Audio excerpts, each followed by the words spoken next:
Los hijos de Dios, dijo Jesucristo, y yo les doy vida eterna y no perecerán jamás. El Señor es el que transforma y convierte. Por eso es que dependemos de Él y clamamos para que toque tu vida. No es un velo del templo, es el velo de nuestro propio corazón.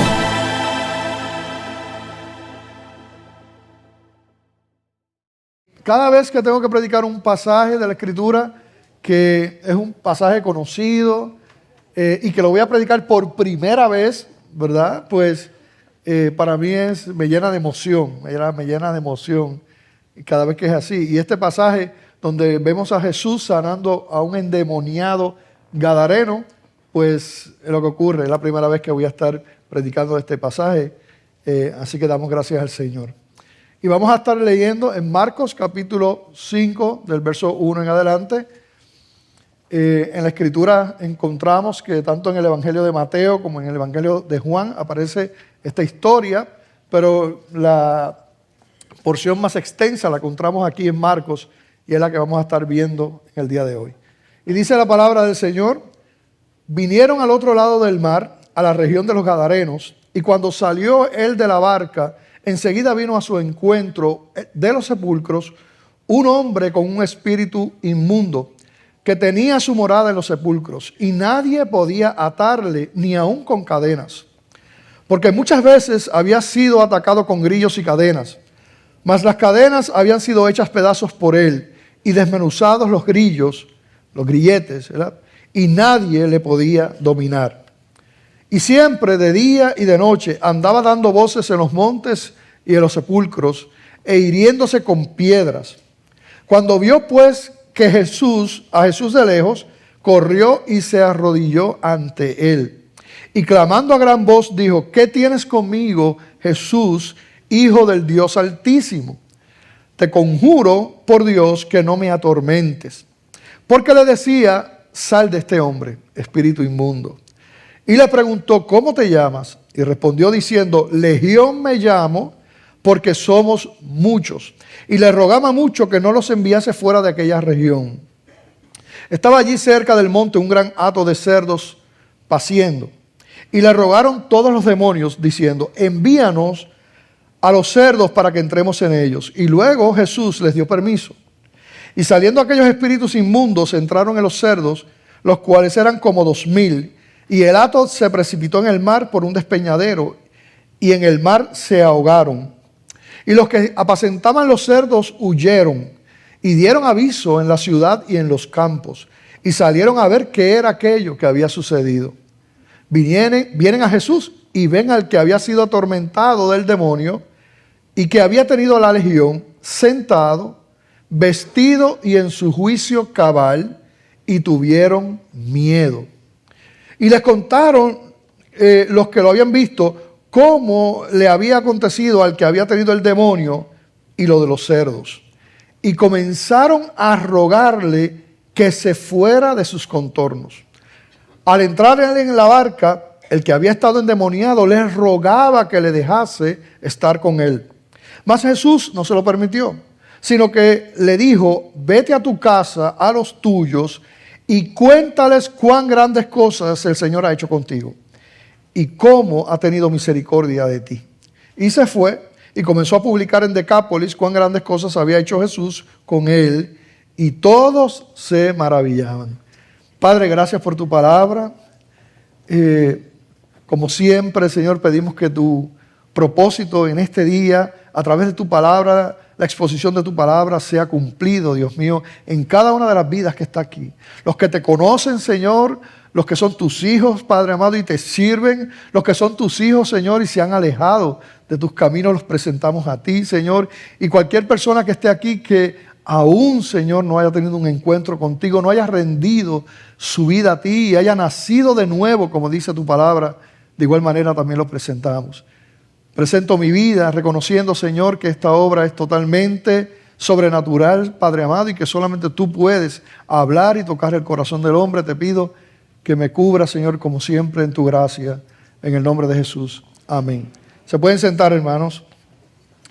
Qué tremenda historia, porque esto no es un cuento, esto no es un cuento, esto no es un invento, esto es una historia, algo que aconteció.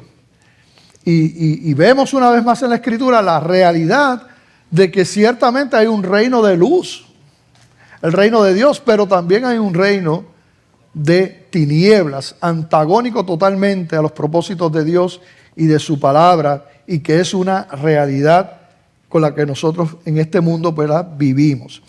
Y aquí nos podemos enfocar en muchas cosas, podemos hablar de tantas cosas. Realmente van a ver que hay muchas cosas de este texto que no podremos tocar, que no tocaré, ¿verdad? Pero más bien quise enfocarme, entendí, ¿verdad?, de parte del Señor, enfocarme en la persona de Jesucristo, en esta historia, ¿verdad? ¿Quién es Jesucristo? ¿Qué hace Jesucristo? Y de ahí el nombre, ¿verdad?, del mensaje, la autoridad, ¿verdad?, de Jesús. ¿Qué implica el Señor, ¿verdad?, obrando en esta historia, como sigue obrando también hoy día? Así que vamos a ver diferentes puntos con relación al Señor y a esta historia. Lo primero que vamos a resaltar es que Jesús es el Hijo del Dios Altísimo. Y es importante lo de Jesús, y es importante su nombre, es importante Jesucristo, porque como hemos hablado anteriormente, cuando tocamos este punto, la gente no tiene problemas muchas veces en hablar de Dios. Porque cuando tú hablas de Dios de una manera genérica, pues no tiene problema, puede ser cualquier Dios. En un sentido, todos tienen su Dios. Allá en la India son cientos de miles de dioses, ¿verdad?, que tienen ellos. Y así, y no hay problema, pues porque tú hablas de Dios, pero aquel está hablando de su Dios y tú estás hablando de otro Dios. Ahora, cuando tú a ese Dios le pones nombre, por eso es que, interesante, ¿verdad?, cuando en ese primer siglo le decían, no quiero que hablen de ese nombre, no hablen del nombre de Jesús. No decían no hablen de Dios. No decían eso, no decían no hablen de Jehová, no hablen de Yahvé, no hablen de Elohim, no, decían no hablen de ese nombre, no hablen de Jesús, no hablen del Cristo. Así que es importante porque definitivamente eso es lo que hace la diferencia total. Y aquí vemos a estos demonios que estaban, ¿verdad?, poseían estas vidas, estos demonios, y ellos mismos, ¿verdad?, cuando vienen al Señor le dicen, tú eres, ¿qué tienes con nosotros, Jesús? El Hijo del Dios Altísimo. Y para nosotros, si lo vemos así simplemente, ¿verdad?, en español, no, pues, y en nuestro contexto histórico, pues no, está bien, es el Hijo de Dios. A nosotros no nos sonaría algo más, simplemente, pues mira, Él es el Hijo de Dios. De hecho, hay sectas que no tienen problema estos pasajes lo interpretan de esa manera. Bueno, es que Él es el Hijo de Dios, pero no es Dios. Él es el Hijo de Dios, pero no es Dios.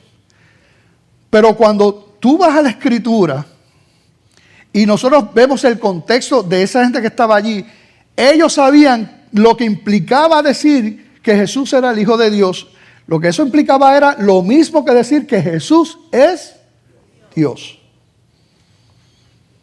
Y la misma palabra nos ayuda a nosotros a entender la palabra, ¿verdad? Es una de las reglas de interpretación bíblica que es importante. La misma Escritura se interpreta a sí misma, así que uno busca otros pasajes para ver si lo que estamos diciendo es verdad. Y nosotros podemos buscar en Juan 5:16 y vamos a ver que allí lo pone de una manera más claro todavía. Nosotros vemos allí, antes de llegar a esos versículos, que otra historia de sanidad. Había un hombre que llevaba muchos años lisiado allí, tirado allí, cerca del estanque de Betesda. Entonces, pero, ¿verdad?, ocurrió un milagro que, ¿verdad?, movía un ángel movía las aguas, y el primero que entraba quedaba sano, que si esto, pero él nunca podía llegar. Estaba solo, estaba tirado y no llegaba. Y allí el Señor va y lo sana, ¿verdad? Y le dice, levántate, toma tu lecho y todo eso. El Señor va y se levanta. Y entonces, miren esto, las cosas increíbles de la religiosidad. Entonces empezaron a señalar a Jesucristo, molestos con Cristo, porque había sanado a ese hombre en un día de reposo. Un hombre que lleva toda su vida, dice hay muchos años, afligido, pero los religiosos, los fariseos, molestos porque lo había sanado el día de reposo. Y después de eso es que entonces Jesucristo les dice esta palabra a estos religiosos. Y vamos a leer del versículo 16 en adelante. Dice, y por esta causa los judíos perseguían a Jesús y procuraban matarle, porque hacía estas cosas en el día de reposo. ¿Qué cosas? Sanar a un hombre, que eso es lo que él hacía. Pero miren lo que Jesucristo les dice. Mi Padre hasta ahora trabaja y yo trabajo. Mira, a mí me encanta la palabra del Señor. Y esta respuesta así, o sea, Jesucristo le dice, ustedes me perdonan. Digo, eso es mi paráfrasis puertorriqueña, boricua 101. Ustedes me perdonan, el Padre no toma vacaciones, siempre está trabajando y yo estoy trabajando también. Pero, claro, en el versículo 18 les habla más fuerte y nos presenta entonces lo que estamos afirmando. Por esto los judíos aún más procuraban matarle. Mira el punto que llega a la religiosidad, que no puede ver a Cristo. Que su religión es más grande que Cristo, que lo tienen de frente. Dice, procuraban matarle, porque no solo quebrantaba el día de reposo, eso ya era malo, sino que también decía que Dios era su propio Padre, haciéndose igual a Dios. Así que cuando aquellos demonios dijeron, ¿qué tienes contra nosotros, Jesús, Hijo del Dios Altísimo? Todo el mundo que estaba allí sabía lo que estaba diciendo. Le estaba diciendo, ¿qué tienes conmigo, Dios? Le decían a Jesús. Y al igual que los fariseos, muchos religiosos hoy día increíblemente no creen en Jesucristo como Dios.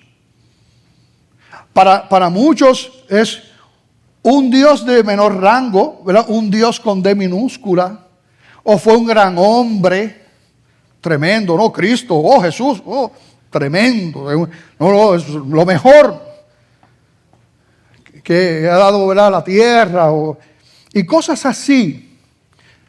Excelente profeta, pero hasta ahí, no Dios. Inclusive para algunos es hasta papito Dios. Yo sé que hay personas que dicen eso con sentido genuino, pero yo me he encontrado tanta gente usando esa expresión y que no sirven a Dios. Pero hablan, a mí en lo personal no me gusta eso. Aunque la Escritura habla de Abba Padre, ¿verdad?, que es mi relación con Él, ¿verdad? Pero muchas veces veo eso, papito Dios, y viviendo una vida que ofende al Señor. Y así lo vemos en diferentes contextos, ¿verdad? Jesús es bueno, pero no es Dios. Ahora, Él es el Señor. Su gloria es innegociable. O sea, por eso es que matan a los cristianos. Ese es el problema con los cristianos. Jesús, que no es cualquier cosa. Que Dios no es la tierra, el aire, la naturaleza. No. Dios se hizo hombre, se encarnó, habitó entre nosotros. Su nombre es Jesús. Y no hay salvación fuera de ese nombre, Jesús. Y eso el mundo no lo tolera. Hay un pasaje hablando de Jesucristo en Hebreos que es maravilloso. Hebreos, el primer capítulo. Y esta carta, que está dirigida a esos judíos, ¿verdad?, está dirigida a ese pueblo que en términos generales no creyó en Jesús, no creyó en el Mesías. Todavía los judíos están esperando el Mesías. No creyeron en él. Y mira lo que dice aquí la palabra en esa carta, en el capítulo 1, del versículo 1 en adelante. Dice, Dios, habiendo hablado muchas veces y de muchas maneras en otro tiempo a los padres por los profetas en el Antiguo Testamento, en estos postreros días nos ha hablado por el Hijo, con H mayúscula, refiriéndose a Jesús, a quien constituyó heredero de todo y por quien asimismo hizo el universo. Todavía no es contundente en las palabras, pero vamos a seguir. El cual, siendo el resplandor de su gloria y la imagen misma de su sustancia, y quien sustenta todas las cosas con la palabra de su poder, habiendo efectuado la purificación de nuestros pecados por medio de sí mismo, se sentó a la diestra de la majestad en las alturas, hecho tanto superior a los ángeles cuanto heredó más excelente nombre que ellos. Porque ¿a cuál de los ángeles? Entonces está haciendo una comparación. Cristo no es un ángel. No. O sea, ¿a cuál de los ángeles dijo Dios jamás, mi hijo eres tú? Yo te he engendrado hoy y otra vez yo seré a él padre y él me será a mí hijo. Y otra vez, cuando introduce al primogénito en el mundo, dice, adórenle todos los ángeles de Dios. Y nosotros sabemos que la adoración está a otro que no sea Dios. ¿Qué pasa con la adoración a otro que no sea Dios? ¿Está cómo? ¿Qué pasa con la adoración a otro que no sea Dios? ¿Qué pasa con eso? ¿Está cómo? Ese es el primer mandamiento. Está prohibido eso. No adorarás a nadie más.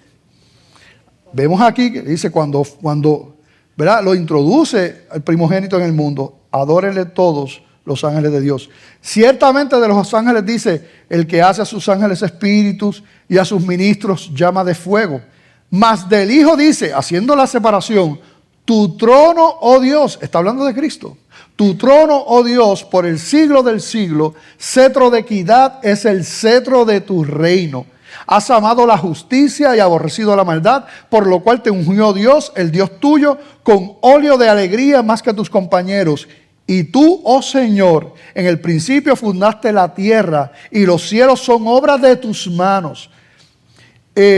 Ellos perecerán, mas tú permaneces. Y todos ellos se envejecerán como una vestidura. Y como un vestido los envolverás y serán mudados. Pero tú eres el mismo y tus años no acabarán. Porque es que es el mismo Dios. Es parte del misterio de la Trinidad, Padre, Hijo y Espíritu Santo. 3 personas, un Dios. Algo que no podemos entender en nuestra mente humana. Es un misterio. Pero estamos claros con que la Escritura dice que hay un solo Dios. Sin embargo, vemos, ¿verdad?, que el Padre y el Hijo y el Espíritu Santo es Dios. Y lo vemos aquí. Así que esos demonios reconocieron lo que los religiosos de su tiempo no reconocieron. Esos demonios reconocieron quién estaba allí. Jesús, el Hijo del Dios Altísimo. Lo que estos fariseos no podían reconocer. Estos demonios que se llamaban legión. Y una legión era en el ejército romano, estamos hablando que eran aproximadamente 6,000 soldados. Así que no sabemos cuántos demonios, pero eran muchos demonios que estaban allí. Y estos demonios reconocieron a Jesús. Y no solamente le reconocieron, sino que lo adoraron. Y no se confundan, o sea, sabemos que la Biblia dice que los demonios no son salvos, ¿verdad? Pero sí los demonios podían reconocer. Y para el que no crea en lo que estamos hablando, primero que es lo que vemos la historia, la Escritura, los que no crean en esto, wow, digo yo, wow, cómo el enemigo te ha engañado. Porque ciertamente hay un reino de luz, como dije al principio, pero también hay un reino de tinieblas. Por eso es que las cosas están como están, no es de la nada. Tanta maldad.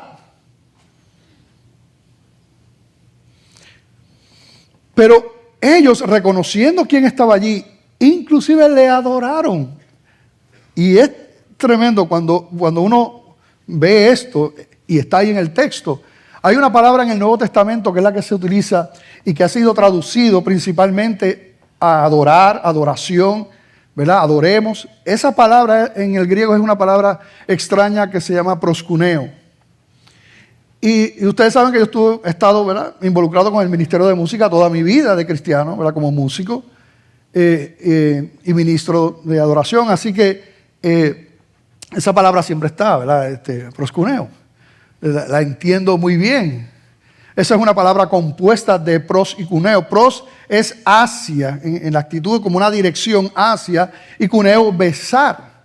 Así que lo que implica es la actitud, en esa palabra original griega, es esa actitud de tú postrarte en dirección a quien tú estás reconociendo como Dios, ¿verdad? Jesús, postrarte y besar. Besar su mano, esa actitud, ¿verdad?, de reverencia. De hecho, en comentarios leía que para los judíos de ese tiempo, esta palabra, lo que venía a su mente es esta actitud de los perritos de sus amos cuando se acercan así como que cabizbajos y lamen la mano de su amo. Eso es lo que está implicado en esta palabra, en esa reverencia. Y cuando ahí nosotros vemos en el versículo 6, que dice, cuando vio pues a Jesús de lejos, el endemoniado, corrió y se arrodilló ante él. Esa palabra que ha sido traducida arrodilló es proskuneo.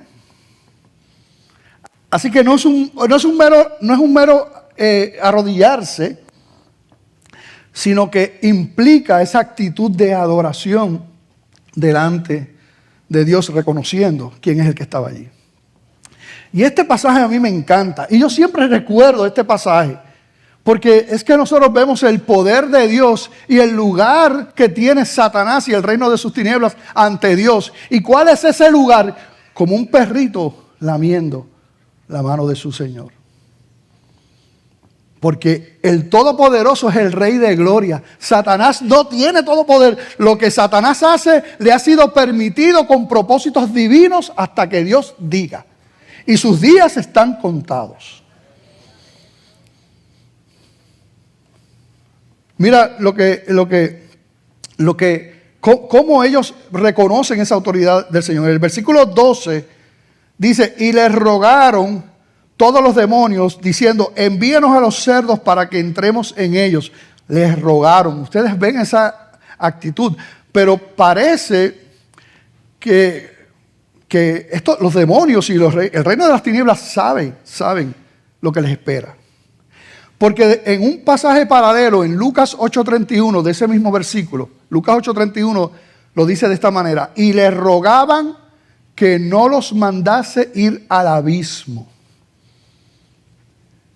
Y en Apocalipsis nos habla de eso, ¿verdad? De ese lugar que viene, ¿verdad?, del tormento. ¿Y qué es lo que le espera al diablo y a todo ese ejército? En Apocalipsis 20:10 dice la palabra, y el diablo que los engañaba fue lanzado en el lago de fuego y azufre, donde estaban la bestia y el falso profeta, y serán atormentados día y noche por los siglos de los siglos. Y ese es el mismo lugar que está destinado para aquellos que rechacen a Jesús. Y la Biblia habla de eso. Y cuando la Biblia habla del infierno, nos presenta unas imágenes terribles, como aquel lugar donde será el lloro y el crujir de dientes. También nosotros vemos en el versículo 7, Marcos 5:7, que también a gran voz estos demonios le dicen, ¿qué tienes conmigo, Jesús, Hijo del Dios Altísimo? Te conjuro por Dios que no me atormentes. Y también cuando nosotros vamos a un pasaje paralelo, nos amplía un poquito más qué pasó allí. En Mateo 8:29, mira cómo dice, y clamaron diciendo, ¿qué tienes con nosotros, Jesús, Hijo de Dios? ¿Has venido acá para atormentarnos antes de tiempo? Porque saben. Y eso es claro en la Escritura. Aleluya. Por eso es que los hijos de Dios, cuando entendemos eso, y de hecho el libro de Apocalipsis, ¿qué es el libro de Apocalipsis? El libro de Apocalipsis es una sola aseveración, ¿verdad? Los que están con Cristo están con el vencedor. Y como están con el vencedor, son más que vencedores. Eso es Apocalipsis. Ese es el mensaje. Pero todo tiene su tiempo. ¿Verdad? Todo tiene su tiempo. Mira qué hermoso como lo presenta el apóstol Pablo a la iglesia en Roma en el capítulo 16, versículo 20. Mira cómo dice la palabra. Y el Dios de paz aplastará en breve a Satanás bajo vuestros pies. La gracia de nuestro Señor Jesucristo sea con vosotros. Pero mira qué expresión, porque es que el apóstol Pablo sabía quién era Dios. Sabía quién es un hijo en las manos de Dios, un hijo de Dios. Y sabe cuál es el lugar también de Satanás y lo que le espera. El Dios de paz, ¿qué va a pasar? Aplastará en breve a Satanás bajo vuestros pies. Y es interesante cómo hay iglesias que todo el tiempo, al contrario, pareciera que Satanás es más poderoso que Dios. Que Satanás le quita hijos a Dios cuando le da la gana, que ningún hijo está seguro, que es como si los hijos de Dios estuvieran a merced de Satanás y de ese reino de las tinieblas. Los hijos de Dios, los que no son hijos de Dios, son parte, y eso lo vamos a ver. Los que no son hijos de Dios, vamos a ver lo que dice la palabra. El segundo señalamiento sobre Jesús, además de que Él es el Hijo de Dios y es Dios, Jesús es el Dios de toda autoridad y todo poder. Lo vemos aquí, ¿verdad? En esta historia.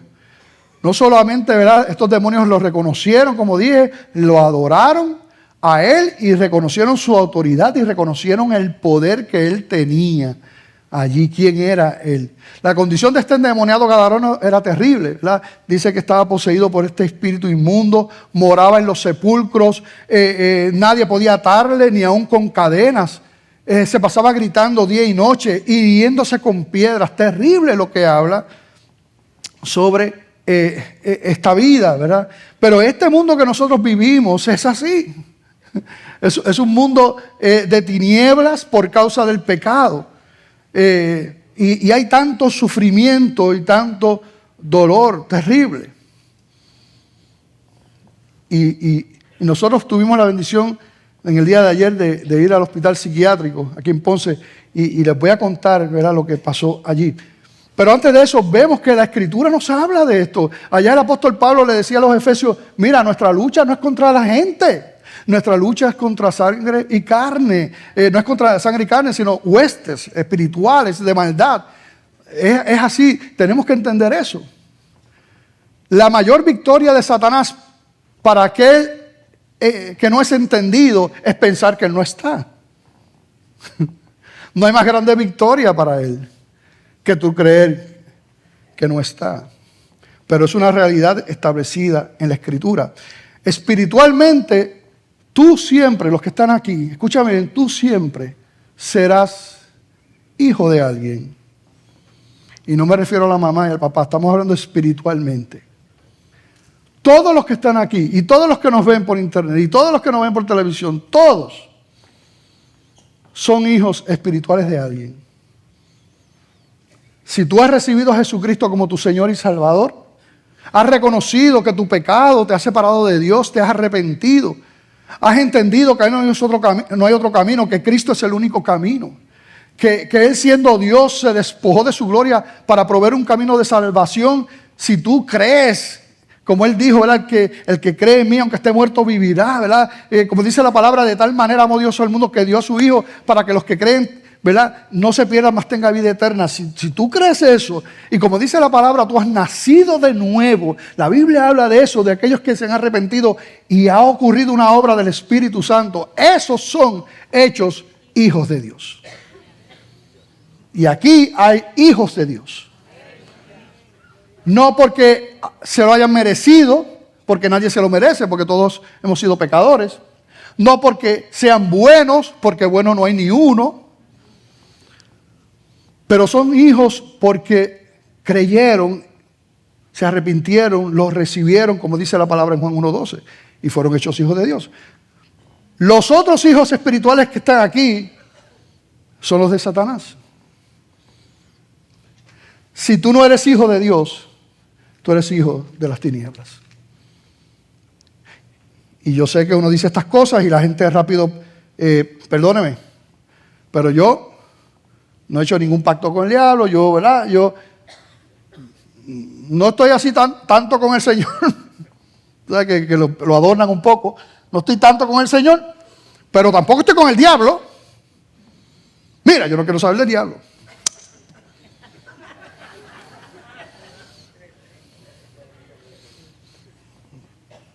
Pero es que no hay otro lugar. No hay otra condición. Cuando la Biblia nos habla de cuando nosotros no éramos hijos de Dios, nos dice que, como dice en Efesios capítulo 2, versículo 2, dice, tú seguías la corriente de este mundo conforme al príncipe de la potestad del aire. ¿Verdad? Eras hijos de ira, lo mismo que los demás, dice la palabra. Cuando Jesús confronta, de hecho, a los religiosos de su tiempo, porque religión y relación no es lo mismo. Religión y nuevo nacimiento no es lo mismo. Religión y cristianismo no es lo mismo. Religión y ser cristiano no es lo mismo. No es lo mismo. De la religión estamos cansados. Estamos cansados de la hipocresía, del engaño de la gente. Todos estamos cansados de la religión. Pero la vida en el Señor es una relación personal con Él. Es un milagro que ocurre en nuestra vida, que somos transformados, no de una manera externa, sino adentro, donde dice la palabra que estábamos muertos espiritualmente y el Espíritu Santo nos da vida. Y entonces podemos ver el reino de Dios. Cuando Jesús confrontaba a esos fariseos en Juan capítulo 8, versículo 47, lo dice de esta manera: el que es de Dios, las palabras de Dios oye. Por esto no las oís vosotros, porque no sois de Dios. Y le estaba hablando a gente que tenía mucha religión, pero no tenían a Dios. Algunos versículos antes, en el 42, ese mismo capítulo, Jesús entonces les dijo: si vuestro Padre fuese Dios, ciertamente me amaríais, porque yo de Dios he salido y he venido, pues no he venido de mí mismo, sino que Él me envió. Si vuestro Padre fuese Dios, ustedes me tienen que amar. No hay otro camino. Así que Jesús es el Dios todopoderoso. Jesús es el que triunfa, no importa los demonios. Miren legión. Sabrá Dios si tenía 6,000 demonios ahí. Pero Él es el Señor. Él tiene todo poder. Él rompe, Él liberta a los cautivos, rompe toda cadena. Él da esperanza a los que no tienen esperanza. Ayer fuimos a visitar el hospital psiquiátrico de Ponce, que es un hospital psiquiátrico. Las personas que están allí están por presión legal. O sea que están allí porque la ley los obliga a estar allí. Hay hombres y mujeres. Aproximadamente estamos hablando de 200 personas. Esas personas salieron con nuestra visita, con el coro de la iglesia. Qué bendición, ¿verdad? Poder estar allí y dirigirme a ellos. Pero a uno se le destroza el corazón. Se te destroza el corazón. Porque tú ves cada rostro roto, lacerado. Y mientras yo compartía con ellos una reflexión, la palabra que Dios ponía en mi corazón era desesperanza.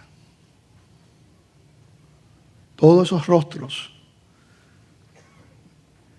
sin esperanza alguna.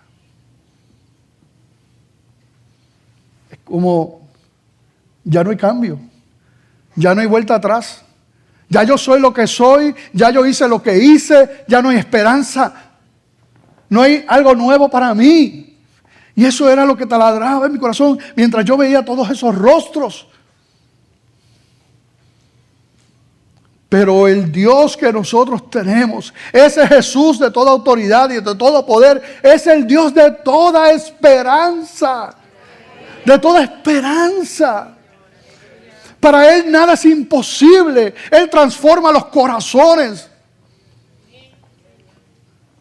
No importa tu condición, no importa dónde te encontrabas. Él lo ha hecho y lo sigue haciendo. Aleluya. Él es el Dios de toda esperanza. Esta mañana recibí un mensaje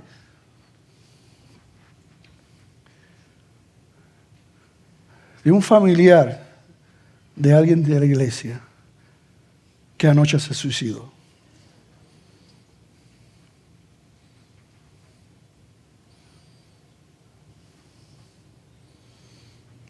Porque eso es lo que quiere el diablo hacerte creer a ti.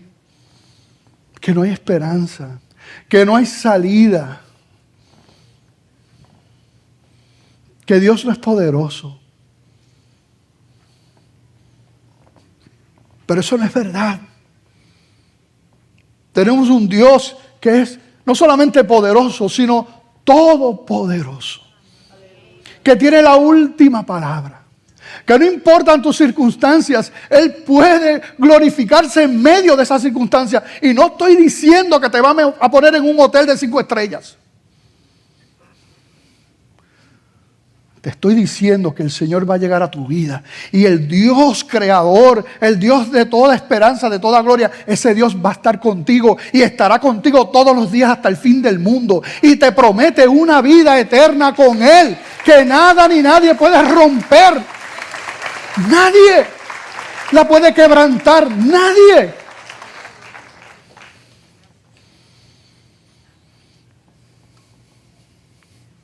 Jesucristo dijo en Juan 10:10, el ladrón no viene sino para hurtar y matar y destruir. Yo he venido para que tengan vida y para que la tengan en abundancia. Yo soy el buen pastor. El buen pastor su vida da por las ovejas. Aleluya. El salmista cantaba en el Salmo 62, versículo 5 en adelante. Alma mía, en Dios solamente reposa, porque de Él es mi esperanza. Él solamente es mi roca y mi salvación, es mi refugio, no resbalaré. En Dios está mi salvación y mi gloria. En Dios está mi roca fuerte y mi refugio. Esperad en Él en todo tiempo, oh pueblos, derramad delante de Él vuestro corazón. Dios es nuestro refugio. Aleluya. Aleluya. Se les zafó ahí no darle un aplauso al Rey de Gloria. Pero está bien, yo los perdono. Mira cómo lo decía el apóstol Pablo en Romanos 15:13. Y el Dios de esperanza os llene de todo gozo y paz en el creer, para que abundéis en esperanza por el poder del Espíritu Santo. Aleluya. Aleluya. Jesús liberta a los cautivos, da esperanza a aquellos que no tienen esperanza, incluyendo a los gentiles. Él estaba en una tierra de gentiles cuando hizo ese milagro allí. Y lo que vemos que ocurrió también después. Aleluya. ¿Cuánto había sufrido este hombre? ¿Cuánto sufre la gente? El pecado es horrible. El pecado es horrible. Pero se nos hace difícil entender lo malo del pecado, la maldad del pecado. Lo que eso implica. Y traje este ejemplo, no estaba en el mensaje, pero esta mañana traje este ejemplo y lo traigo aquí también, con relación al producto más vendido en el mundo. El producto más vendido en el mundo es la pornografía, es todo lo que tiene que ver con sexo fuera del orden de Dios. Los que consumen millones y millones y millones de personas y piensan que no le hace nada a nadie. yo estoy metido en mi cuarto, solo o en el baño, con mi computadora, con mi celular. Yo no le hago daño a nadie. Y así pensamos muchas veces del pecado. De verdad, no le hacen daño a nadie. ¿De dónde sale eso? ¿Qué llevó a una mujer a vender su cuerpo? A hacer las barbaridades que tú te puedas imaginar. Y hombres también. A hacerlos con niños. Y la gente consumiendo eso. ¿Qué de aquellos padres que no han sabido jamás de su niña, de su hija? El dolor de ese papá, el dolor de esa mamá. ¿Cuántos de esos que tú estás disfrutando en tu pecado fueron vendidas?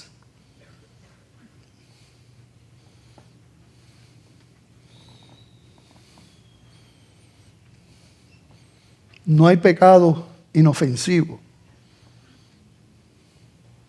Es terrible. Pero la maravillosa noticia es que la Escritura dice en Romanos 6:23, porque la paga del pecado es muerte. Es verdad. Mas la dádiva, el regalo de Dios, es vida eterna en Cristo Jesús, Señor nuestro. Aleluya.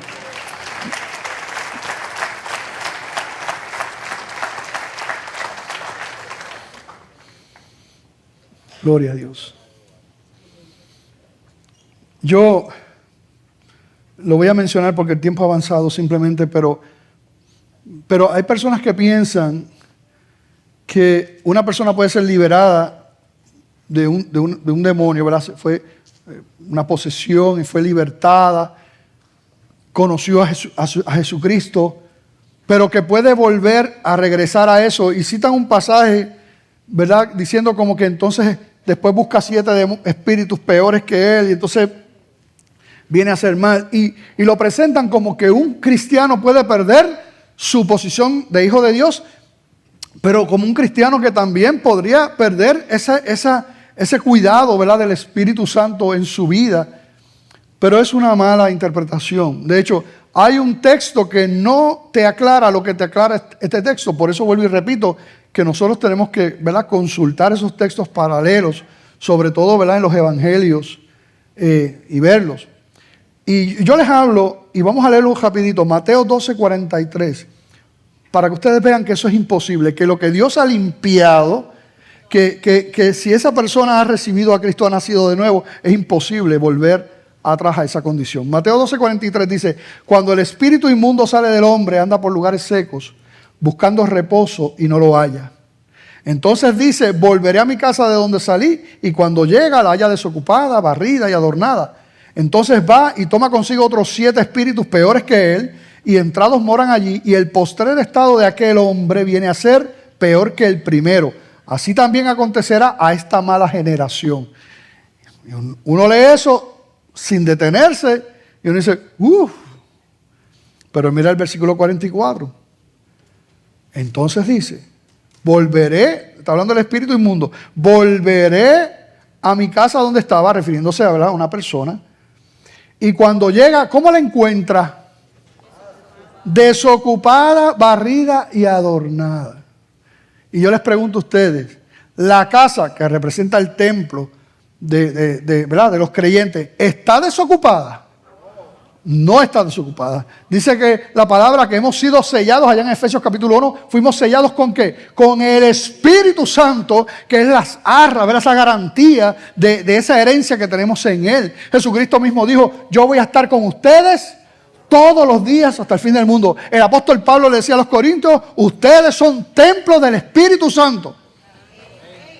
Sellados con el Espíritu Santo. Nunca nos dejará.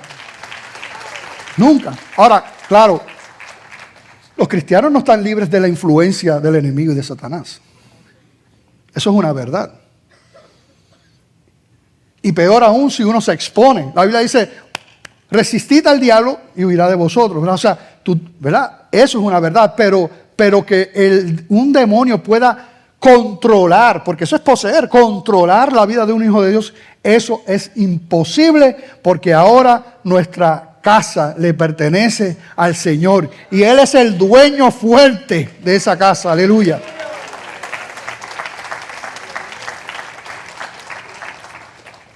Pero esta autoridad de Jesús demanda una elección, demanda una respuesta. Esta historia, Jesús primero es Dios.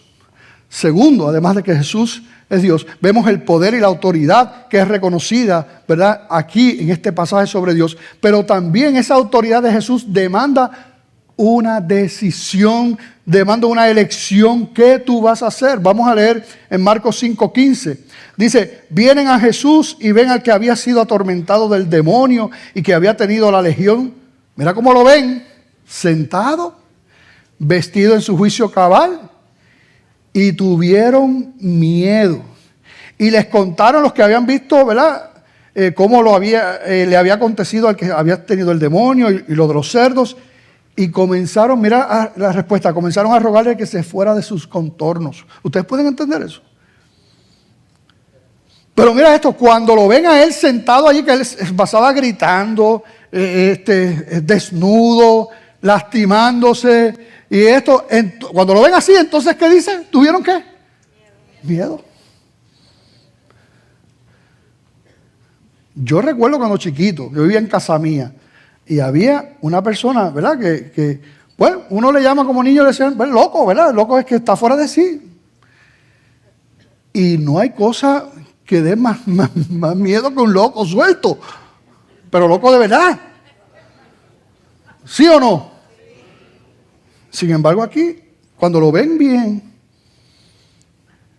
entonces dice que tiene miedo. Y no solamente miedo, sino que le dicen a Jesús, vete de aquí. Cuando nosotros nos encontramos con Jesús, cuando tú te encuentras con Jesús, tú tienes que tomar una decisión. O tú le amas a Él y le recibes y te rindes, o tú te amas a ti y a tus cosas y tú le dices, no te quiero en mi vida. Y ciertamente yo como pastor y predicador de la palabra, yo no puedo bajar las demandas que la palabra dice. Así que yo no te voy a decir, ven a Cristo, sigue tu vida, no tienes que hacer nada, no pagues el costo, bendito, porque Cristo te está esperando aquí, ven para acá. Yo jamás diré una cosa así. Porque Jesucristo dijo que si alguno quiere venir en pos de Él, ¿verdad?, quería seguirlo, que tomara su cruz cada día, que se negara, que tomara su cruz cada día y le siguiera. ¿Qué tú vas a hacer? Yo me imagino a esta gente pensando posiblemente, o sea, el temor es, mira, bueno, si era una gente próspera, porque, ¿verdad?, 2,000, imagínense cuánto costaban esos 2,000 cerdos. Murieron esos 2,000 cerdos. Es posible, ¿verdad? Una de las interpretaciones es que, mira, ¿qué implicación económica va? No, vete de aquí. Bendito, si coge mis ovejitas.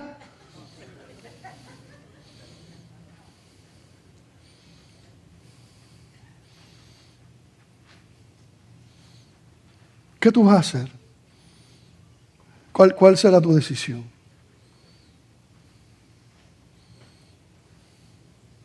Hay gente que se va, como el joven rico aquel, ¿verdad? El evangelio cuesta.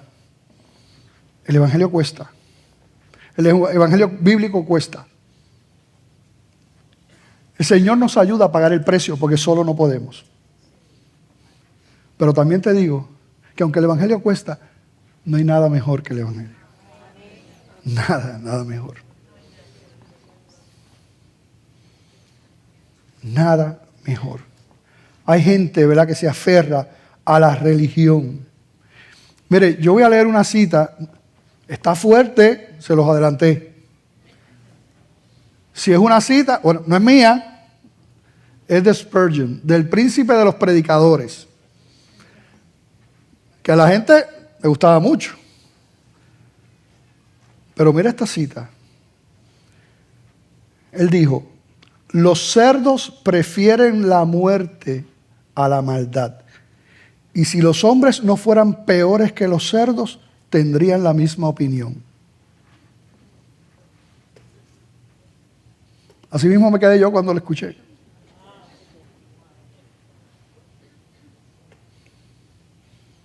Pero esto no es relajo. ¿Qué decisión tú vas a tomar en este día? ¿Qué decisión tú vas a tomar? Es maravilloso porque al final de los versículos, el tiempo avanzado, no lo vamos a leer, pero al final de los versículos, el endemoniado que había sido libertado, que había conocido a Jesús, porque él no solamente quería la libertad, o sea, si él hubiera querido la libertad, hubiera arrancado y se hubiera olvidado de Jesús. Pero él no se olvidó de Jesús, porque él conoció a Jesús, fue libertado, pero conoció a Jesús. Y él quería seguir con él y le rogaba que se lo llevara. Y Jesucristo le dijo, no, vete a los tuyos, vete a tu casa y cuéntale a todos las maravillas que Dios ha hecho con tu vida. Tú ves ahí, mira, Dios no desechó a esa gente. Porque vemos después cómo se maravillaban de lo que había ocurrido. Dios no se olvidó de esos gentiles. Así es el Señor, así es nuestro Dios. Dios es maravilloso. Yo pregunté en el primer culto, ¿cuántos en algún momento en sus vidas, antes de conocer al Señor, consideraron el suicidio como una opción? Levanten la mano los que la consideran en algún momento. Y al igual que hubo manos así. Pero cuando se encontraban en ese camino de desesperanza, llegó el Dios de toda gloria, ¿verdad? Y por lo menos veo a Enid que sirve al Señor hace un montón de años, porque lo que el Señor hace, lo hace para siempre. Y como Cristo prometió, esta vida no es fácil. Él no prometió lo contrario, pero Él dijo que iba a estar con nosotros. Él dijo que nos daría poder. Él dijo que nos iba a usar. Y entonces nos dijo que en un futuro, cuando estemos con Él, allí no habrá llanto, dolor, ni enfermedad, ni nada para su gloria. Pero aquí hay que ir a predicar. Ir a predicar. Una asignación. ¿No le habían dado una asignación en una predicación? No. Pues una asignación.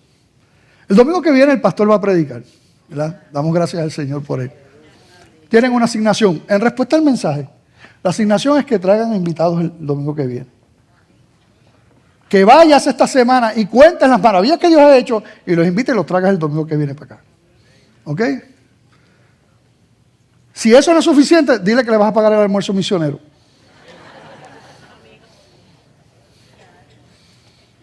Dios es bueno.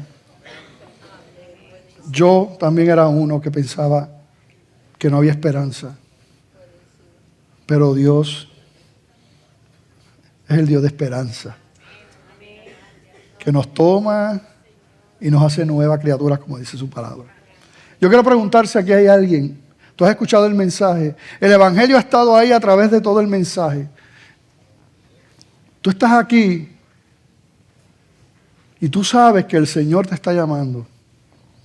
Tú sabes que el Espíritu Santo te está llamando. Tú sabes que tú eres pecador, que tú eres pecadora. Y yo te lo digo de esa manera porque la Biblia dice que todos somos pecadores y pecadoras. Tú has ofendido a Dios. Tú le has dado la espalda a Dios. Pero hay la oportunidad en este día de tú rendirte y recibir esa salvación, el perdón de tus pecados. Si de corazón te arrepientes y crees en Jesús. Él dijo, yo soy el camino, la verdad y la vida. Nadie viene al Padre si no es a través de mí. Pero ¿y qué tengo que hacer? Cree en Él. Cree. Arrepiéntete, cree y confiésalo. Y lo demás, Él se encarga Hay gente que dice, pero es que déjame arreglar mi vida primero. Yo tengo unos asuntos, pastor, yo tengo unos vicios, yo tengo unas cosas que tengo que trabajar. Cuando yo las trabaje, yo vengo. No. Tú nunca vas a poder cambiar las cosas en tu vida. Las cosas espirituales, tu condición espiritual, tú nunca la vas a poder cambiar. Eso solamente lo puede cambiar el Señor. A los que creen. Tú vienes arrepentido y el Señor irá obrando en ti, como lo ha hecho con millones y millones a través de los siglos en ese pueblo. Así que yo pregunto si aquí habrá alguien que entiende esa verdad, que el Espíritu Santo lo está llamando y se arrepiente de sus pecados. No salgas de aquí sin tomar esa decisión. Dios te ama, eres especial para el Señor, pero es importante que reconozcas eso públicamente como Él murió públicamente. Nosotros nos vamos a gozar y te vamos a acompañar, y en lo que nos permitas ayudarte, vamos a estar contigo. Así que pregunto, simplemente, si tú quieres rendir tu vida, te pido que levantes tu mano, quiero orar por ti. Si tú estás tomando esa decisión en este día, tú entiendes que el Señor te está llamando, no luches, ríndete al Señor, Dios te ama. Habrá alguien que levanta su mano, le dice, Señor, perdóname, te necesito. Dios te ama. Habrá alguien que levanta su mano en este día. No salgas de aquí si el Espíritu Santo te está llamando. Simplemente levanta la mano. Queremos orar por ti. Padre, en este momento, Señor, presento cada vida que está en este lugar. Si hay alguien aquí, Señor, a quien tú estás llamando, Señor, rompe toda cadena, Dios, que pueda rendir su vida en este día. Rompe toda cadena, Dios. En el nombre de Jesús. Amén. Siempre nos gusta preguntar si hay alguien que quiere reconciliar su vida con el Señor, que sea un hijo de Dios, una hija de Dios, y quiera reconciliar su vida con Dios. Y lo hace públicamente, levantando su mano. ¿Alguien? Vamos a estar en pie y vamos a terminar. Padre, te damos gracias, Señor, por tu palabra. Gracias por mis hermanos, Señor. Agradecemos la obra, Señor, que tú has hecho en nuestra vida.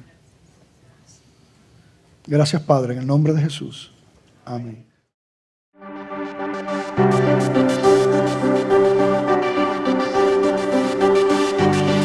Los hijos de Dios, dijo Jesucristo, y yo les doy vida eterna y no perecerán jamás. El Señor es el que transforma y convierte. Por eso es que dependemos de Él y clamamos para que toque tu vida. No es un velo del templo, es el velo de nuestro propio corazón.